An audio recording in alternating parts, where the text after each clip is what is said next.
Buen día, muchas gracias por acompañarnos en esta transmisión especial para Publishers Weekly en español desde la edición número 46 de la Feria del Libro de Buenos Aires.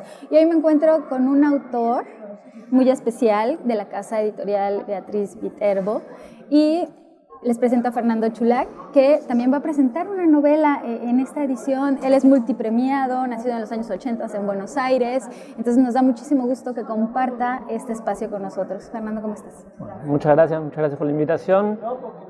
Sí, estoy presentando Tilde Cruz, es esta novela que salió en realidad el año pasado, cuando que había ganado el premio Gombrowicz en el 2019.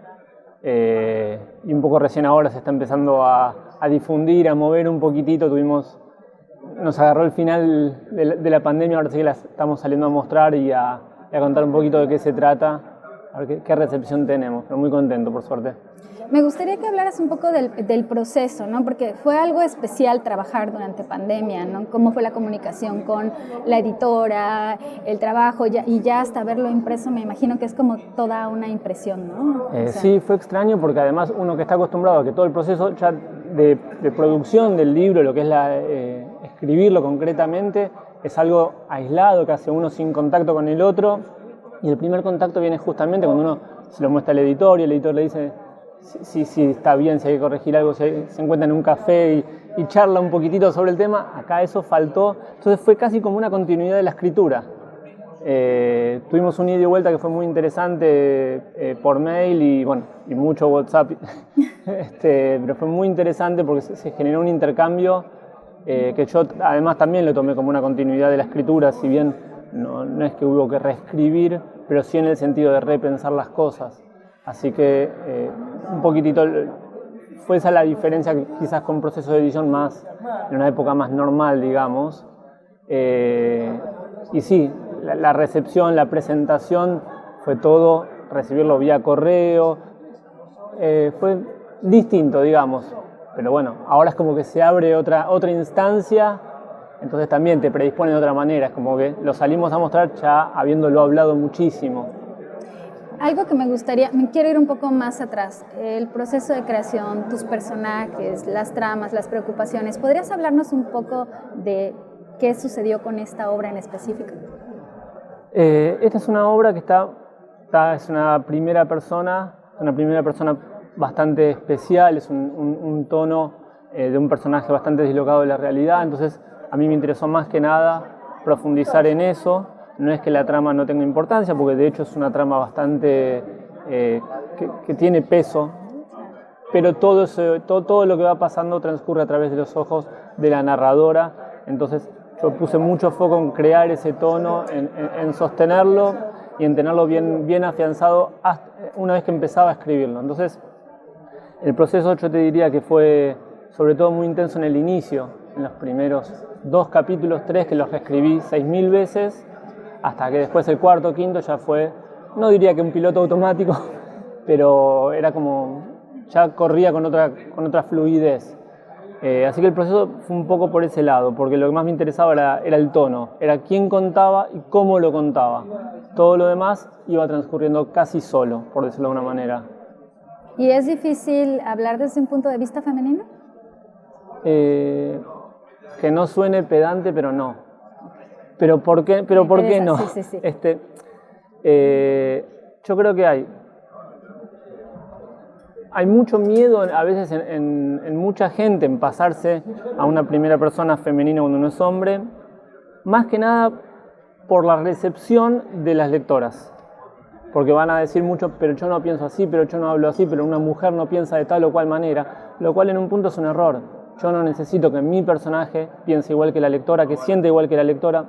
Necesito solo que sea verosímil, que no es poca cosa, lo sé. Pero me resulta mucho más importante eso a que el lector se siente identificado con. Entonces por eso dije que no fue difícil, pero eso en un punto también corre para cualquier otro personaje.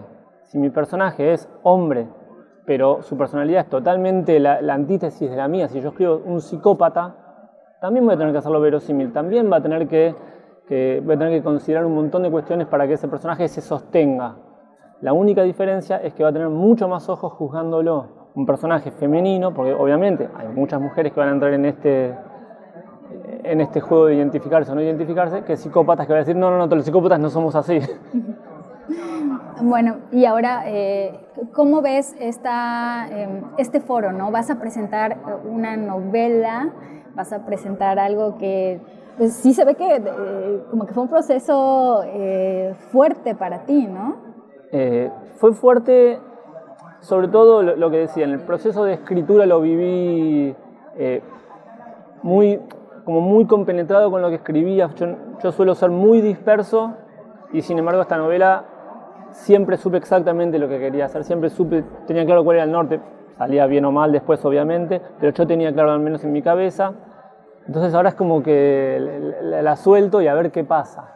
¿No tenías en la cabeza un tipo de lector, algo? Nunca, pero porque supongo que nunca ni siquiera me lo pensé, pero porque además otra cosa, capaz que de ahora en adelante yo lo pueda pensar distinto, pero yo no escribía pensando en que ya iba a ser publicada.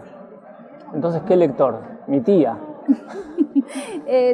Por ejemplo, ahorita con todo esto de que las grandes editoriales, los grandes grupos se interesan por aquellos autores que han trabajado, las editoriales independientes, ¿tú cómo ves la diferencia entre trabajar con una casa editorial que, digamos, acompaña más al autor o un gran grupo que seguramente va a tener las ventajas en distribución? Cuéntanos un poquito de esta parte de la industria y de dónde estás tú. Sí, cuento una parte obviamente desde el prejuicio porque no tengo experiencia en haber pasado por una gran editorial, pero sí lo que a uno le llama la atención de una editorial independiente, chica, mediana, grande, lo que fuera, pero independiente, es que haya un catálogo que tome riesgos.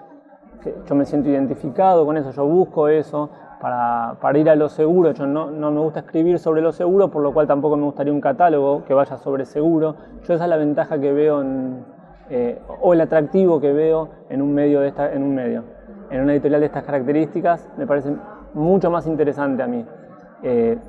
Después, cuando algunos de estos autores que toman riesgo llegan a las grandes casas, uno tiene la sensación de que son como para compensar lo seguro. Es como si hubiera un juego de equilibrios que en una editorial independiente no lo veo tan articulado, pensado para que sea de tal manera. Me parece algo más natural, algo más desde la filosofía propia de la editorial. Maravilloso. Pues te agradezco mucho, Fernando, tu tiempo. Le agradezco a la Feria Internacional del Libro de Buenos Aires este espacio y Publishers Weekly, preocupado por la bibliodiversidad, las nuevas ofertas literarias y sobre todo por sus lectores.